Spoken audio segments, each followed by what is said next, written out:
Minha irmã postou uma enquete online sobre a minha filha de 9 anos. O que é pior, o corte de cabelo torto dela ou a atitude desagradável? A família votou e zombou dela nos comentários enquanto ela chorava desesperadamente no banheiro. Quando eu descobri, não chorei. Eu agi. 5 horas depois, todos já se arrependiam. Naquele momento, eu não fazia ideia do que estava prestes a enfrentar. Se soubesse, talvez tivesse me preparado. Talvez tivesse me fortalecido.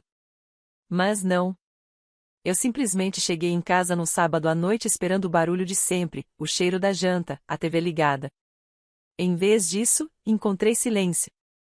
Silêncio demais. Meu marido, Mark, estava no corredor, com a expressão de quem já estava ali há um bom tempo. Ela está no quarto há 2 horas, disse. Não fala com ninguém. Acho que ficou chorando. Por um instante, achei que fosse algo pequeno. Talvez uma briga com uma amiga. Talvez tivesse quebrado um brinquedo. Talvez fosse só um daqueles colapsos normais de criança. Larguei minha bolsa e subi as escadas. Bati na porta. Amor, sou eu. Silêncio. Tentei de novo. Posso entrar? Nada. Então abri devagar a porta. Ela estava deitada na cama, encolhida, o rosto manchado de lágrimas, segurando o celular como se fosse a única coisa que ainda tinha. June. Minha voz saiu suave. O que houve? Ela balançou a cabeça. Nada. Mas não era nada. Qualquer um podia ver. Sentei ao lado dela e esperei. Às vezes o silêncio funciona melhor do que perguntas. Depois de um tempo, ela empurrou o celular na minha direção e afundou o rosto no travesseiro. Não fica brava, sussurrou. Na tela, havia uma captura de tela. No começo, não fez sentido. Apenas palavras e números, uma foto dela. Então eu vi. Uma enquete. O que é pior? O corte de cabelo torto dela ou a atitude mimada? 19 votos. Rolei a tela e os nomes se transformaram em facas. Minha mãe, Margarete, no meu tempo, meninas não faziam tanto drama. Corte de cabelo era só corte de cabelo. Minha irmã, Courtney, com certeza a atitude dela. Sempre foi mimada. Agora até parece mesmo. Meu sobrinho Ethan, 11 anos, ela realmente achou que era moda. Dá pra acreditar?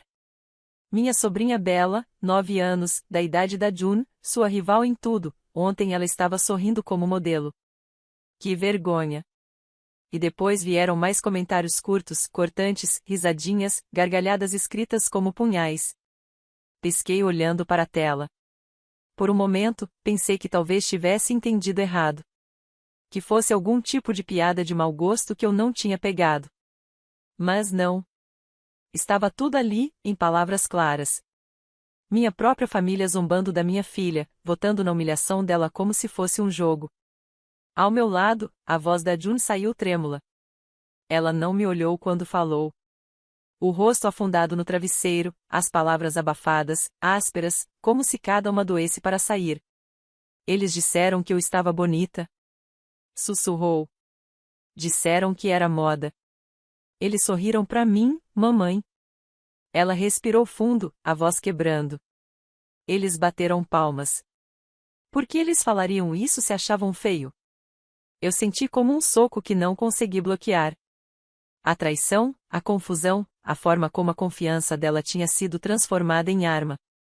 Meu próprio peito doeu, como se as palavras dela tivessem sido cravadas direto nas minhas costelas. Ela não estava chorando apenas por causa do corte de cabelo. Chorava porque as pessoas em quem confiava tinham mentido na cara dela e depois rido pelas costas. Eu não consegui responder. Ainda não. Apenas a puxei para perto e a abracei, enquanto seu corpinho tremia a cada respiração. Coloquei o celular de lado. Minhas mãos estavam firmes, mas por dentro tudo se revirava. Olhei para ela, minha menina, escondendo o rosto, envergonhada não de si mesma, mas de ter confiado nas pessoas erradas. Escuta o que eu vou dizer, falei, e minha voz não tremeu. Isso não tem nada a ver com você. É sobre eles. Você é linda. Você é bondosa. E acreditou neles, o que só mostra o quanto você é melhor do que eles. Ela não respondeu, mas se aconchegou em mim, e eu senti seus ombros estremecerem. Fiquei ali até sua respiração se acalmar. Quando finalmente desci as escadas, Mark estava esperando. Ela está bem? Perguntou. Ela vai ficar, respondi. Ele assentiu, mas seus olhos pediam mais. Eu não dei. Ainda não. Porque até aquele momento eu mesma estava tentando entender tudo. Mais tarde, naquela noite, depois que ela adormeceu, sentei à mesa da cozinha com o celular à minha frente. Rolei a tela até as palavras se embaralharem, cada comentário abrindo um corte mais fundo. Aquilo não era apenas uma piada. Era traição. E eles ainda não sabem, mas o que fizeram naquela noite vai custar caro. Por fim, larguei o celular, puxei o laptop e o abri. Se achavam que eu iria chorar até dormir, não me conheciam nada. Quando vi aquela enquete no sábado à noite, parte de mim queria dizer que estava chocada. Mas, sendo honesta, não estava. Não de verdade. Aquilo não parecia um raio em céu limpo, mas sim um déjà vu. Porque não era novidade. Não era a primeira vez que minha família ria pelas nossas costas. Só que agora, pela primeira vez, tinham direcionado veneno para minha filha e isso era imperdoável. Courtney sempre foi a filha de ouro. Desde que me lembro, Courtney nunca podia estar errada. Cantava fora do tom? A sala inteira aplaudia. Rabiscava qualquer bobagem. Todos agiam como se tivesse pintado a Mona Lisa. Enquanto isso, eu era quieta. Se tirava notas máximas, ninguém se importava. Se perguntava por que Courtney sempre recebia mais atenção, minha mãe, Margarete, me cortava com a mesma frase de sempre. Você está imaginando coisas, Lídia. É sensível demais. Talvez você já tenha ouvido algo assim. É um código para, não reclame. Não espere justiça. Apenas aguente. Então, eu aguentei. Mas deixe-me deixar uma coisa clara, eu conseguia suportar quando era comigo. O que não consigo suportar é quando fazem isso com a minha filha. Vou dar um exemplo que ficou gravado na minha memória. Eu tinha 13 anos. Passei meses cuidando de crianças, cortando grama, lavando louça, só para juntar dinheiro e comprar meu primeiro vestido de verdade para o baile da escola. Courtney entrou no meu quarto e se ofereceu para ajudar. Ajustou a barra, puxou as alças, disse que eu estava incrível e eu acreditei. Naquela noite, entrei no baile pensando que talvez, só talvez, fosse a minha chance de brilhar. Mas então ouvi a risada dela no banheiro das meninas. Dá para acreditar que ela realmente usou isso? Ela acha que está glamourosa. Parece uma cortina. As amigas dela caíram na gargalhada junto. Eu ainda consigo ouvir. Quando contei aos meus pais mais tarde, desesperada por alguém que ficasse do meu lado, eles me descartaram. Courtney só estava tentando ajudar. Não seja ingrata. Ingrata. Não humilhada. Não traída. Ingrata. Eu não a perdoei. Não naquela época. Aos 13 anos, você não perdoa. Você apenas sangra. Só muito tempo depois, já adulta, tentei me convencer de que talvez ela tivesse sido imatura, que poderia ter mudado com o tempo. Soiler, não mudou. Agora, avancemos no tempo. Courtney e eu temos filhas. Mesma idade, mesma escola, mesmos eventos. E adivinha? A rivalidade não acabou conosco. Passou adiante como uma maldição de família. A feira da primavera do ano passado provou isso. Normalmente, Bella, a filha da Courtney, recebe toda a atenção. Cabelo perfeito, roupa perfeita, os aplausos mais altos. Já a minha filha, June, costumava apenas bater palmas educadamente do lado de fora. Mas, naquele ano, June decidiu fazer a própria fantasia de fada. Cola, glitter, tecido por toda parte. Uma obra-prima de 9 anos. E ela venceu. Melhor fantasia. Uma fita presa bem no peito. Nunca vou esquecer o rosto da June. Puro orgulho, pura alegria. É esse tipo de brilho que toda mãe sonha em ver. Mas também nunca vou esquecer a forma como a família reagiu. Minha mãe aplaudiu como se estivesse assistindo à previsão do tempo. Courtney sorriu tão forçado que parecia doer. Bella emburrou. Eu vi nos olhos deles o ressentimento fervendo em silêncio. E talvez você pense, por que você não falou nada, Lydia? Por que não defendeu a June naquele momento? A verdade é que eu quis acreditar que estava imaginando. Quis acreditar porque, diante da June, todos sorriram. Todos disseram, muito bem. E eu queria tanto que ela aproveitasse a vitória sem que eu estragasse o momento com minhas velhas suspeitas. Então, sorri junto com ela. Deixei que brilhasse, porque ela merecia aquele instante. E eu não ia deixar que roubassem isso dela. Não na frente dela. Mas, por dentro, eu sabia, aquele foi o dia em que Courtney decidiu que June não era mais apenas minha filha. Era concorrência. E aqui está a parte que mais machuca, eu era quem mantinha tudo em pé. Trabalho com ti. Gano bem o suficiente para pagar minhas contas e as deles também. Sim, eu ajudava meus pais com a hipoteca, as contas de luz, de água, as compras do mercado. Sim, eu ajudei a Courtney a abrir o salão dela. Paguei o depósito do aluguel, comprei os equipamentos, até dei dinheiro nos meses fracos para que ela não perdesse tudo. Talvez você esteja se perguntando, por que, Lydia? Por que continuar ajudando pessoas que sempre te trataram assim? Porque eu achava que era isso que uma boa filha fazia. Porque eu acreditava que, se eu desse o suficiente, apoiasse o suficiente, talvez eles finalmente me vissem como parte da família, não como a estranha. E, acima de tudo, porque a June merecia ter avós. Merecia ter primos. Eu não queria que ela crescesse sozinha só porque a mãe dela teve uma infância tóxica.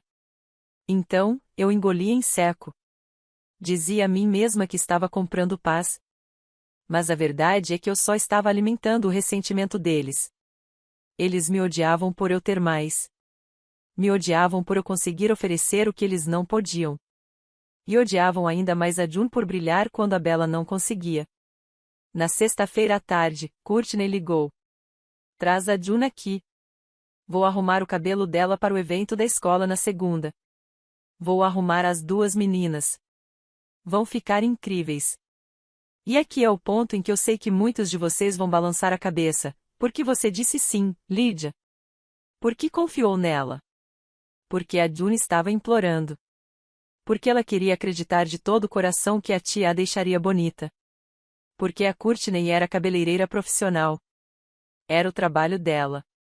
E porque, às vezes, contra todo bom senso, você quer acreditar que a família não será cruel com uma criança. Então eu disse sim. Me arrependo. Mas foi por isso que fiz. Quando busquei a June naquela noite, sua franja estava toda torta, as camadas desiguais, mas ela estava radiante. Eles bateram palmas, elogiaram, disseram que era moda. E eu sorri junto com ela, porque o que eu deveria fazer? Partir o coração dela no carro, a caminho de casa? Dizer a ela que estava ridícula enquanto sorria de orelha a orelha? Não. Eu deixei que tivesse aquele momento, porque ela merecia se sentir bonita, mesmo que minhas dúvidas me corroessem por dentro.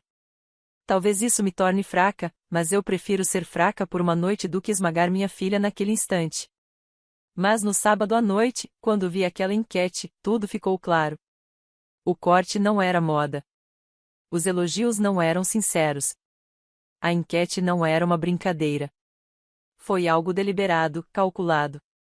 O mesmo truque que Courtney usou contra mim aos 13 anos. Só que, desta vez, ela mirou na minha filha. E desta vez, eu não ia deixar passar. A primeira coisa que fiz foi simples. Brutal, mas simples. Abri o aplicativo do banco e cancelei todas as transferências. Chega de completar o aluguel da Courtney. Chega de ajudar com as contas do salão. Chega de pagar, em silêncio, as contas dos meus pais. Levou 5 minutos, alguns cliques. 5 minutos para encerrar anos de ser a rede de segurança deles.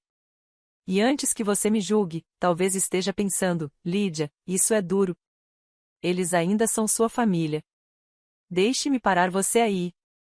Família não zomba de uma criança de 9 anos em um grupo. Família não arma a humilhação de uma menina e depois ri enquanto ela chora. Então, não, eles já não eram mais minha família. Eram devedores que eu vinha resgatando. E o banco da Lídia acabava de fechar. A segunda coisa que fiz foi pela June. Logo cedo, no domingo, levei-a ao melhor salão da cidade. Disse que depois iríamos comer panquecas, mas a verdade é que eu precisava que ela se visse no espelho sem vergonha. A cabeleireira olhou de relance para a franja torta e as camadas irregulares e murmurou: "Isso não foi descuido. Quem fez isso não se importou com o que ela sentiria." Eu quis dizer: se importaram sim. Mas não com ela. Em vez disso, segurei a mão da June enquanto a estilista fazia sua mágica. Tesoura após tesoura, o estrago foi transformado em um corte de cabelo elegante, um chanelzinho perfeito. Quando terminou, June ficou parada diante do espelho. Por um instante, não disse nada. Então, lentamente, os cantos de sua boca se ergueram e lá estava, de volta, o sorriso dela. "Você está perfeita", falei. "E amanhã vai entrar na escola de cabeça erguida. Eles não têm o direito de tirar isso de você." Porque agora não se tratava só de arrumar o cabelo. Era mostrar a ela o que fazemos quando tentam nos derrubar, nós nos levantamos ainda mais fortes. Naquela noite, voltei minha atenção para Courtney. Não com gritos, não com confronto. Eu não precisava disso. Eu tinha algo melhor, a verdade. Entrei no grupo das mães. O lugar onde se marcam encontros, se organizam bazares e onde reputações podem ser feitas ou destruídas em um único post. Eu não desabafei, não exagerei. Apenas contei o que havia acontecido. Isso eu escrevi, anexando uma foto do corte da June antes de consertarmos foi feito por uma cabeleireira profissional na própria sobrinha. Depois, ela elogiou na frente e zombou dela em um grupo da família. Se ela pode fazer isso com a própria família, imagina o que faria com os filhos de vocês. Apertei enviar e fechei o laptop. Por um momento, pensei que nada aconteceria, que as pessoas iam simplesmente rolar a tela ou, pior, dizer que eu estava exagerando. Mas as respostas começaram. "Isso é horrível. Nunca mais marco com ela. Os pais precisam saber disso." E, assim, o boicote começou. Na segunda-feira, a onda já estava se espalhando. Uma amiga me mandou mensagem: "O salão da Courtney está pela metade. As pessoas estão comentando." Na terça, outra mensagem: "Ela teve 2 clientes que não apareceram hoje. Estão todos cancelando." E, na quarta, eu soube que ela tinha entendido tudo. O telefone tocou enquanto eu preparava o jantar, o nome dela brilhando na tela. Quase não atendi, mas pensei: não, ela precisa me ouvir. Apertei o botão para aceitar a chamada. Ela sibilou, sem nem dizer alô: "É você por trás disso. Minhas clientes estão cancelando uma atrás da outra. Você está tentando me destruir." Deixei que ela despejasse a raiva. "Foi só um corte de cabelo", rosnou. "Uma piada. Você sempre teve inveja de mim, e agora está tentando me afundar junto." Mas a voz dela tremia, e isso dizia muito mais do que as palavras. Finalmente, respondi, calma como uma pedra: "Eu não te destruí, Courtney. Só contei a verdade. O resto é com você." E desliguei. Por anos, fiquei em silêncio. Deixei que rissem de mim, que me diminuíssem, que me usassem. Mas dessa vez, eu falei. E tudo que precisei foi da verdade para fazer o castelo deles desmoronar. E aqui está a melhor parte: eles nem imaginam o quanto ainda vão cair. 2 dias depois da ligação furiosa de Courtney, meu celular voltou a acender. Dessa vez, era minha mãe. Eu poderia ter ignorado. Deus sabe como eu queria. Mas algo em mim queria ouvir qual desculpa ela inventaria. Atendi. "Lídia", disparou ela, pulando qualquer saudação. "Como você pôde fazer isso? Ela é sua irmã. As clientes dela estão cancelando uma atrás da outra. Você realmente quer destruí-la por causa de um corte de cabelo? Por causa de uma piadinha no chat?" Quase ri. "Uma piadinha?" Respondi, com a voz calma, mais fria do que eu me sentia. Você chamou minha filha de mimada. Você riu dela. Minha avó saiu firme. E passou a vida inteira rindo de mim. Pois agora acabou. Não sou mais a piada de vocês. Minha mãe arfou como se eu tivesse lhe dado um tapa. Famílias não se cortam fora, retrucou. Famílias também não humilham crianças, devolvi, gelada. Você perdeu o direito de se chamar minha família no momento em que zombou da minha filha. Silêncio. Em seguida, ela desligou. E, naquele instante, eu soube, a próxima rodada viria. Não demorou. Mais tarde naquela semana, ouvi um carro na entrada. Passos pesados. Uma batida tão forte que fez a porta tremer. Abri. Lá estavam elas, minha mãe, com o queixo duro como pedra, e Courtney, olhos vermelhos, fúria estampada. Atrás delas, Bella, de braços cruzados, emburrada. Courtney não perdeu tempo. Você passou dos limites. Cuspiu. Está me arruinando de propósito. Meu negócio, minha vida, tudo destruído por causa de um corte de cabelo, de uma fofoca boba. A voz dela tremia, mas não de vergonha, de ódio. Minha mãe se meteu, a voz elevada como se ela fosse a vítima. Você entende o que fez? Não conseguimos pagar as contas. Courtney não consegue manter o salão. Não conseguimos segurar a casa sem a sua ajuda. Vale mesmo a pena destruir a família por causa disso? Algo em mim estalou. Todos os anos engolindo em seco, todas as vezes me dizendo não crie drama, tudo se quebrou de uma vez. Quer falar em destruir a família? Retruquei. Vocês fizeram isso quando me ensinaram que eu nunca era boa bastante. Quando a defenderam enquanto ela me humilhava. Quando deixaram que ela risse de mim ano após ano e ainda diziam que eu era sensível demais. Courtney revirou os olhos, como se tivesse 12 anos de novo. Ah, por favor. Você sempre teve inveja de mim. É disso que se trata. Você não suporta que as pessoas gostem mais de mim do que de você. Eu ri, seco, amargo. Inveja? Courtney, a única coisa da qual eu poderia ter inveja é da sua capacidade de viver a vida inteira sem um pingo de autocrítica. O rosto dela ficou vermelho, mas eu não parei. Quer saber por que seu salão está vazio? Porque eu finalmente contei a verdade. Não inventei nada. Não distorci nada.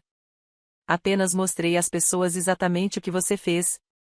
E elas decidiram que não querem você perto do cabelo dos filhos delas. Isso não é culpa minha. É culpa sua. A voz de Margarete se quebrou, atravessando a tensão. Não conseguimos manter a casa sem a sua ajuda. Por favor, Lídia, pense em nós.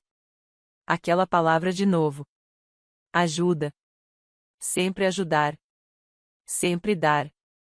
Sempre engolir. Não. Minha voz saiu firme.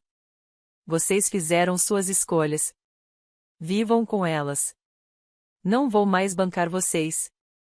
Não vou mais engolir minha raiva. E você, Courtney, nunca mais vai chegar perto da June. A máscara de Courtney rachou pela primeira vez. Seus olhos desviaram, depois voltaram para mim. Não conseguimos pagar a hipoteca, disse, com a voz áspera. Você me destruiu. Lá estava. A confissão. E, Deus, aquilo deveria ter me dado satisfação. Mas, no fundo, soava apenas patético. Não, Courtney. Falei baixo. Você se destruiu sozinha. Eu só parei de bancar. Atrás de mim, senti Mark se aproximar. Ele colocou a mão na porta, um sinal silencioso. Encarei os olhos da minha mãe pela última vez. Você queria saber se valeu a pena destruir a família? Sim, valeu a pena. Porque a June vale mais do que todos vocês juntos. E com isso, Mark fechou a porta. Houve outra batida, forte, desesperada, mas eu não atendi. Pela primeira vez na minha vida, eu não devia nada a eles. E eles sabiam disso. Meses depois, já não estavam mais lá. O salão da Courtney não apenas desacelerou. Ele desmoronou. Cadeiras vazias, horários cancelados, sussurros circulando em todos os grupos de pais da cidade. Sem clientes e sem o meu dinheiro, ela não conseguiu manter as portas abertas. E Margarete, sem mim, não pôde pagar a casa, nem manter as luzes acesas. Tudo que sustentavam às minhas custas ruiu. Eles empacotaram as coisas, amargurados, falidos, e foram embora da cidade. Sem adeus, sem desculpas. Só silêncio. June, porém, floresceu. O cabelo dela cresceu macio e uniforme. A franja torta desapareceu, os cortes irregulares foram esquecidos e, com eles, a vergonha sumiu. Ela voltou a rir. Entrava na escola de cabeça erguida. Subia ao palco sem hesitar. Uma noite, depois de uma apresentação, ela apertou minha mão e sussurrou: Mamãe, agora eu sei. Você sempre vai me defender. Aquele momento valeu tudo. Então, aqui estamos. Alguns dizem que eu fui longe demais. Que cortar relações com minha família, expor minha irmã, fechar a torneira do dinheiro, foi pesado demais, que afinal era só um corte de cabelo. Outros dizem que eu deveria ter feito isso muito antes. E você? O que acha? Eu fui longe demais ou finalmente fiz certo em traçar o limite?